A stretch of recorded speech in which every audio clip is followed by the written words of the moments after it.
many of you have participated in conversations that discuss how white women uphold white supremacy? But if you confronted white women about their racism, most white women would deny that they contribute to the systems and the structures that maintain white power and white privilege.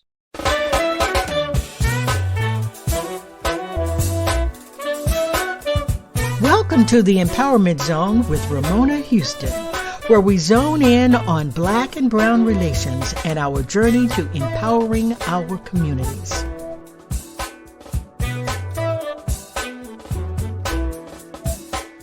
Well, today's guest, Regina Jackson, has hosted events, written a book, and been the feature of a documentary, all focused on challenging white women to confront their own racism. And more importantly, she encourages white women to use their power to dismantle white supremacy. In our discussion, Regina talks about her work, and she is quite frank about her discussions on racism with white women. And I can tell you now, if you ever participate in her events, leave your feelings at the door. By the way, for all women in Atlanta, Regina will be hosting one of her Race to Dinner events in Atlanta, and it's also a film screening of the documentary Deconstructing Karen. It will be held on April 12th.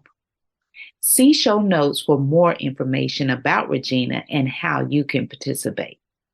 Enjoy our conversation, and as always, please subscribe to the Empowerment Zone podcast.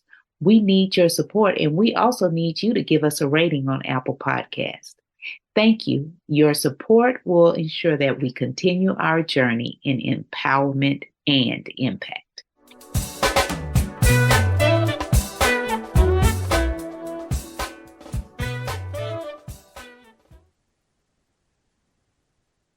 The Empowerment Zone is back, and today we are featuring Regina Jackson, who is one of the authors of White Women, Everything You Need to Know About Your Own Racism and How to Do Better.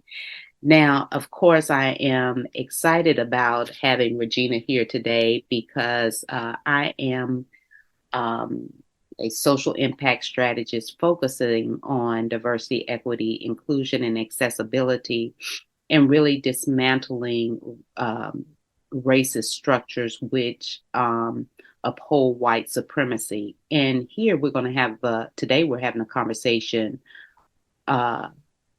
with white women, which is very interesting because conversations about race and racism are usually very difficult to have. Most people want to deal with racism, but they don't want to talk about it. And so if we're going to dismantle racism and its systemic structures, we're going to have conversations. And Regina is one who's initiating these hard conversations through her book, her documentary, as well as these event she calls Race to Dinners. So we will hear more about that in our conversation, but I'm excited about Regina being here. Welcome to the Empowerment Zone, Regina. Thank you for having me, Ramona. I'm very excited about this conversation because we know you can't change what you don't acknowledge. Yep. And that acknowledgement is really, really hard. And one of the things that I've found in my conversations with some of my clients' groups is that many ideas about racism, about race and other groups comes from the home, and people perpetuate myths, and then we embrace them, and then we create these structures which are really about power. But before we get into that conversation, I'm curious about your background and your journey to writing this book, as well as doing these events, these Race to Dinner events. Okay. Well, I am not a young woman. I came out of corporate America. I worked in the Bell system for 27 years. I retired in 1998. And when I retired, I was an executive director in large business and government sales. So, for me, I always love sales because you don't have to listen to people's nonsense about your performance. The numbers speak for themselves. And that's what I always loved about sales. So I started a business, computer training business in disenfranchised neighborhoods. Then I started a real estate company, which I still have. And then in 2019, Syra and I started Race to Dinner. And that came about because she ran for office. She ran against a long-term Democrat incumbent. And Syra's whole platform was anti-racism. So as you can imagine, every time she had a speaking engagement and she would talk, white women would line up around the corner. And what they wanted to say to her was, not me. I'm not racist. It's those other white people. So Syra entertained these women, breakfast, lunch, dinner, cocktails, because she was courting votes. I had a friend in the neighborhood, white woman, who said, I'm done with Syra. She hates white people, but if you can set up a lunch. So I go to Syra. I was working on her campaign, and she says, I'm not doing that anymore. But if your friend wants to have a dinner and invite some of her white lady friends, and you do it with me, I'll do that. So we did a couple of those dinners, and we looked at each other and we said, you know what? We should start a business, and we should have these white women pay us to come and talk about their racism and how they can do better. So we did that. In the meantime, a film producer in California had been following Syra on social media. She contacted us and she said, I want to do a documentary. We looked at each other and kind of chuckled. Oh, yeah. Next thing we know, she's here with a full recording. So everything has been organic. Every single thing has been organic. And that's how you know you're doing what you're intended to do. So tell us about your book first. Let's talk about the book. We wrote the book because we had, we've been doing this for 4 years. So you can imagine we've had, dozens of dinners all around the country. And the way the dinners are structured, the white women contact us. They can go on our website, they can set up to do a dinner, and we have a white woman named Lisa who works for us, and we call her our resident white woman. And the reason is white people will say things to her that they won't say to us. So she's the gatekeeper. And this year, 2023, we're only doing 4 dinners and they're all sold out. So that's what we're doing going forward. Now we're focusing on documentary and book sales. And the book came about because we had done so many dinners, and white women, it was always the same. Syra calls it White Woman, the Broadway musical, the crying, the civil rights resume. I'm not a racist. I don't see color, just on and on and on. So we decided, let's just write a book, put it out there in the world. White women can use it as a guide to stop the harmful behavior. And my favorite chapter in the book is chapter 7, where we interviewed women of color all across the country in all different kinds of professions. And the story is all the same. White women wanting to police our behavior, wanting to police our work, and that's why we wrote the book, so that white women can have a guide to stopping the nonsense. Wow. So the Race to Dinners came first before the book. So, yes. And it inspired the book in terms of really providing solutions to white women in terms of dealing with their racism. So tell us about what you want people to get out of the book. And do you believe that the only audience is white women? No, I think, and we have heard from so many Black, Indigenous, Brown, and other non-white, the book is affirming for women who are non-white. They read the book and they say, I'm seen, I'm heard, and they are giving it away to their white friends and bosses and everything. And what the book does, it tells white women that these are the things you do that are harmful to us, to Black people. And I think right now, one of the things I always like to talk about is all of our liberation is connected. You can't be free if I'm not free.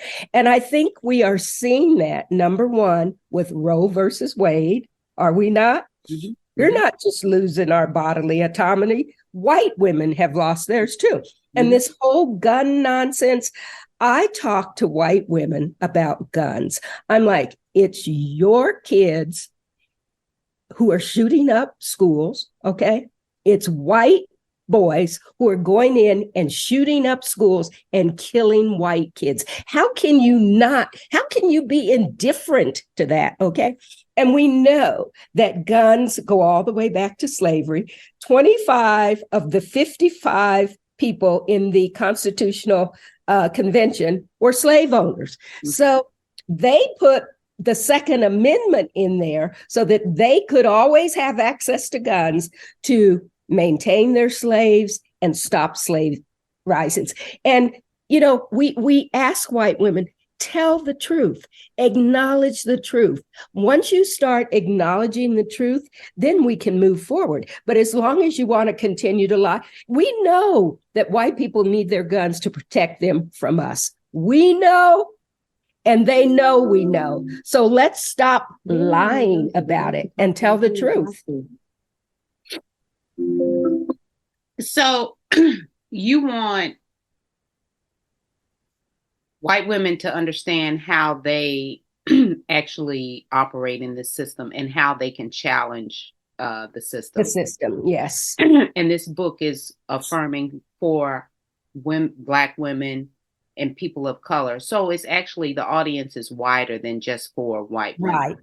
Right. We have never had honest conversation in this country about race. Never. We never have. And the only way can you imagine being in a relationship and never having conversations about the hard stuff? It's not going to work. So we're trying to start. I'm wearing red today because at the Colorado Capitol, we are introducing a bill to ban assault weapons. So I will be down at the cup. And that's what we are asking white women. Get active, do something. You're posting a black square on Facebook is nothing. That's performative. Get in the streets, protect your children, get rid of, we have more guns than people. Mm-hmm. Mm-hmm. And that's a fact. Yes. Yes, and it's self-perpetuating because we have all these guns. We're going to keep having gun violence. So who is in a position to stop it? And we say to white, these are your husbands, your fathers, your uncles, your grandfathers, your sons, your grandsons. Have those conversations with the people who are making these decisions. That's the only way we're going to improve anybody's lives. So they are key. White women are key to stopping racism. So tell me about these race to dinners. In my work, in terms of, I have this workshop called Sin Fronteras, which in Spanish means without borders. Okay. And in order for people to work together and really solve problems that face our society, particularly racism, white supremacy, and the various ways it manifests, because it's the mothership of all the other isms, if you will. It's the air, the water, the room. So the conversations that you have people are afraid to express themselves because they don't want to be judged. They don't want to be called out. They don't want to really deal with the fact of their own ideas and prejudices and racism. Right. Right. And so those conversations are hard to have, and we have to create, one thing is we have to create safe spaces Yep. so people can express themselves. Yep. And so my question is, tell me about how these race to dinners help to have have help to have these difficult conversations. Well, first of all, the women know that they are coming to talk about race. So the host sets it up. She'll go in with maybe another person. She'll set up and she will invite people in her social network. And that's where it starts. Start with people who know you, like you, trust you, and start having these conversations. So we create a safe space. White women love dinners. You go, the table's all set, the Black crystal. women do too. I love dinners too. Okay. The wine is good. So we're in a space where we like each other, we know each other, and we're having good food, good wine, and good hard conversations. So what I love about it, Syra always will say, I'm anti-Black. She goes, all Asians are. She said, and she's a first generation Indian woman. She said, when we come to this country, we are told to aspire to whiteness, not Blackness. Nobody aspires to Blackness, okay? She said, we are all anti-Black. She said, and I have struggled my whole life to get rid of that. And we know, Black people, we know every immigrant, including those from the Caribbean and Africa, come here believing themselves to be better than us. Mm. And I think that is impacted by slavery. We are all descendants of slavery, and they will come and say, well, we don't have that. And I do understand, because I've known a lot of people, it's a different mindset. But if you have spent your whole life being beaten down, being treated with, anger and hate and distrust, yes, it's very hard. And I spend every day, I affirm myself. I affirm myself and I affirm other people. When I walk around the city, this is so funny, and I see Black and brown people, I'll always say, not hello kings, hello queens. And it puts such a big smile on their face. And I love it. My daughter goes, stop it, Mom. It's weird. It's weird. And I go, no, I'm not stopping it. And I was telling a lady in the grocery store, and she said, you tell your daughter you made my day. I love it. And I love the fact that you shared this story about Syra and her starting off saying, I'm anti-Black. And being a person of Asian descent. Saturday, I was at the Carter Center, and there was a documentary screening of a film called "It's Complicated: Mm-hmm. Asians in Black and White America," and created by Crystal Kwok. And one of the things she brings out is the anti-racism within the Chinese community. Yep. Why it exists. And all communities and cultures have to acknowledge, the anti-Blackness. Anti-Blackness, yes. Anti-Blackness and exist in the Chinese community, and really starting a conversation about how many communities are anti-Black. Yep. And that by her beginning the conversation with that statement, it really shows how white supremacy has impacted all of us in various ways. Yep. That many communities and cultures distance themselves and it's from Black people and aspire to whiteness and what it represents. And so I think that's an interesting way to begin the conversations. But tell me more about, what kind of responses are you getting among the white women? Because this is focused on white women, these race. Right. The next question is, and we go around the table, whoever wants to start can start. And what have you said, done, or thought within the last month or two that you know to be racist? Mm. Everybody has something. And some people will say, well, I can't think of anything. Or and we say, okay, we'll come back. And after they hear the other people, they come out of it. And the one I heard, and this just sticks with me, and this shows you how ingrained. We were doing a dinner in upstate New York. And one of the hostesses says, I invited my daughter's little friend who had just moved into their condo building, little Black girl, 7 years old, to spend the night with them. She said she heard something in the middle of the night. And instead of thinking maybe she needs to know where the bathroom or what, she thought this little Black girl is stealing from me. Mm-hmm. That's how ingrained anti-Blackness is. A 7-year-old girl. Okay. So we go around the table and everybody talks about, and then we talk about it. We talk about, we've had people say, well, I was in my nail salon, which are mostly Asian owned, and a white guy was being very rude and, basically inappropriate with one of the nail techs, but they didn't say anything. And to me, that is the worst, to let other people be mistreated for any reason and you don't speak up. So we talk a lot about that. What's the worst thing that's going to happen to you if you speak up? You may get your feelings hurt, but did you die? That is what we want white people to start doing, is start speaking up when they see, hear, or say nonsense. Just nonsense. And they know. We all know when we see right and wrong, we know. So we're making a choice. And I talk about this. White people pretend like they don't know. And the reason they do that is once you acknowledge something, you have to make a decision about, are you going to change or are you going to stay the same?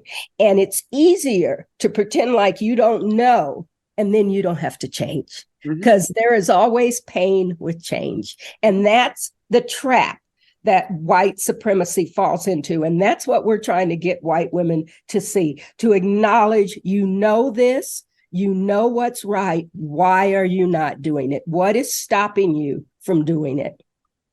Yeah, it's so important to call out. Yep.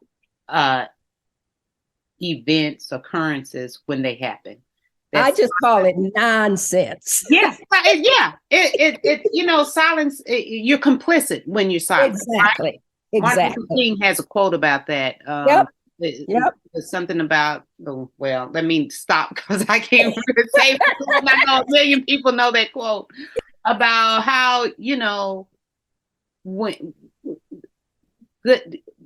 Bad things happen when good people remain silent. Yep. And that we have to call out racism always.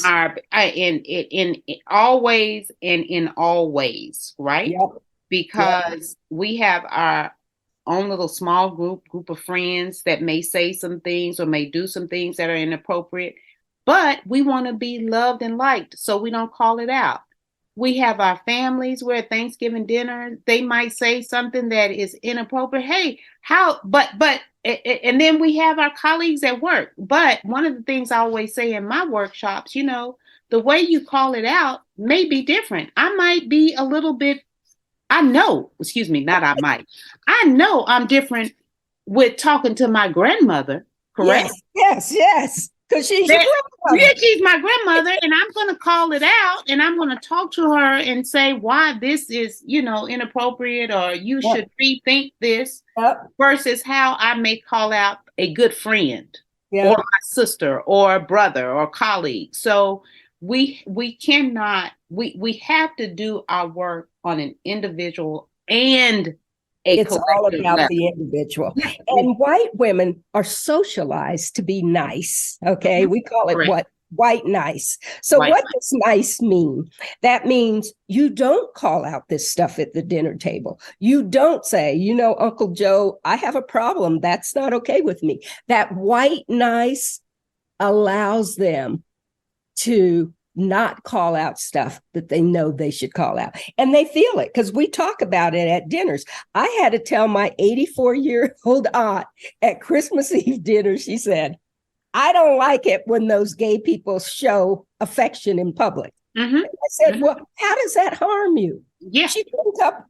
I said, okay, you don't get to be homophobic in this house. Exactly. In the conversation. Yep. Yep. So and I'm sure you didn't say it with that tone. You said it, but I mean, you said it. You know, you said that to your 84-year-old aunt. Yep. And white nice keeps white women, and we're saying the perfect place to talk about this stuff is at the dinner table. Instead of avoiding it and allowing, you really want your children to hear that stuff and believe that is okay? No, no, you have to stop it. You know, and another factor about stopping it, one of the great things about the Race to Dinners is that you're working with women, and women are mothers, and we're the first teachers of children, right? So we give our children these ideas that we have, you know. Exactly. And I know growing up, my mother was adamant about and my parents, but my mother in particular was adamant about us not using derogatory terms about anybody. That's right. And the way we think about any group of people, well, you know, and we couldn't even, if you will, use the N-word in, you know, Black folks use. Yeah. That was no, we don't. No, we didn't grow up like strictly, that. Strictly prohibited. And so those teachings influence the way I think about other groups of people, where I don't hold certain prejudices that I would have had I not grown up into this environment. So the point I'm making here is that women have the power to change not only themselves, but a whole group of generations to come. We all do. As individual human beings, we all have a circle of influence, okay? And that's who you start with. You start with those people who are in your life that you can influence, and you start having honest conversations about racism, about hate, about xenophobia, about homophobia, about transphobia, and keep having those conversations. Don't stop. Keep having those conversations. I believe, my personal belief is I am here to live my fullest life, become the human being I'm intended to be, and to help other people do the same thing. Exactly. That's what all of us are purposed to do, right? We are all purposed to do that. Yep. So, finally, what steps do you recommend? We've got one step is standing up when people say inappropriate things or do inappropriate things, that we've got to call it out. Mm-hmm. What other steps can we take in order to dismantle racism? Because I always want to not only educate, but also get people to act, right? Yes. So give us some key actions that people can use to really address racism. And let's talk specifically to white women. Start a circle. One of the things that white women, and we notice this, white women don't have communities like we have communities. Ramona, when we were growing up and you did something out in the neighborhood, your neighbor was going to call you on it. And then they were going to let your parents know. Okay, I can give you some good examples of that. I'm from a small town, and it's like living in a fishbowl, like my daddy said. Yep. So start building community where you care for each other, where you make it comfortable to have these conversations. Start doing that and keep bringing people in as you meet new people and you say these are, and this is what I tell white women, because it's the honest God truth. If you are a white person doing anti-racism work, there's no wins for you, okay? You're going to lose friends. You're going to lose family members. You may lose jobs, okay? But your people are on the other side. And what's also on the other side is your love for self and community and humanity. So that's what I think is important. Keep having the conversations. And we know some people are going to say, I'm done with so-and-so. I'm tired of talking about this. But you're going to find people who share. And we have an online community. We have an online community on Mighty Networks, and it's called Race to Community Connect. And we are active in that space. And we've got women from all over the world where, like, we posted this thing about the Colorado legislature today. So we've got white women, we're all wearing red and we're going down there. Get active. Form your communities, start talking and start making change. It's our responsibility. As human beings, it's our responsibility to create change.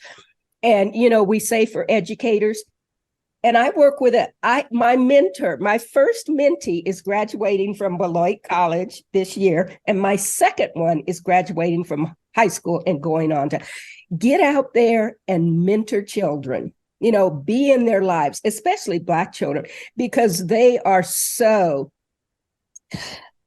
what's the word? I don't want to say mistreated. They're not cared for in our public education system. So, we can be the ones who are there for our kids, who love them and show them. To me, that was the hardest part of integration. I think our children lost environments where they were loved and cared for and had expectations. These white teachers have no expectations for our kids, none. I always say something similar to that, it's great to have Black teachers as Black students, because Black teachers have a high level of expectation for performance. Thank you. And students rise to the level of expectation. That's right. If you have high expectations, they'll rise to those high expectations. If you have low, you don't. And it's unfortunate that a lot of people don't believe, who are in education, don't believe that students of color have the ability to excel.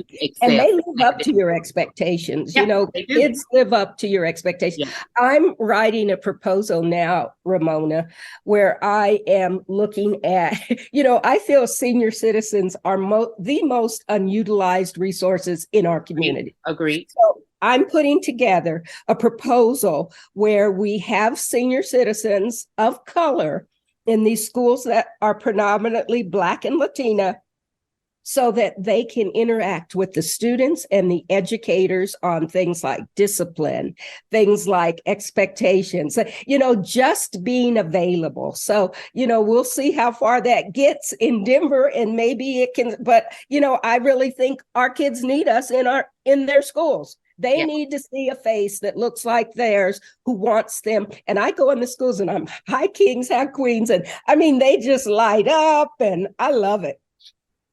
So tell me, what impact, when it's all said and done, what impact do you want your book, the documentary, and the Race to Dinners to make in the United States and the world?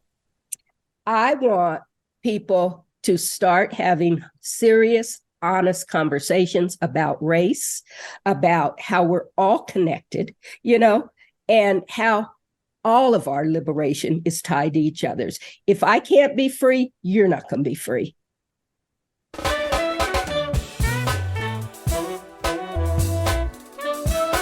So, Regina, here on the Empowerment Zone, we are really big. I am really big on supporting students to make sure they're successful in college.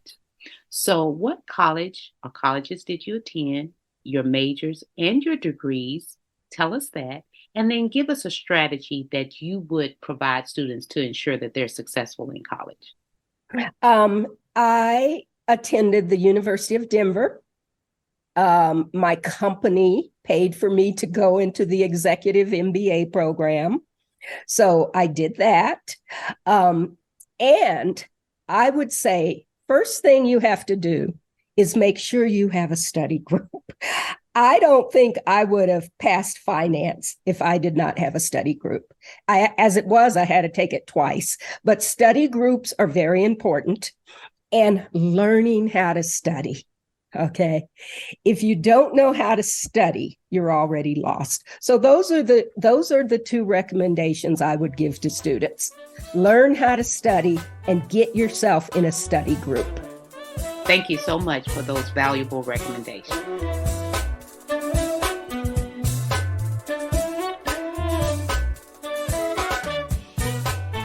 A special thank you to the incredible team of the Empowerment Zone. Terry Ann Gully, theme song. NADWorks, digital support, and of course, our featured guest.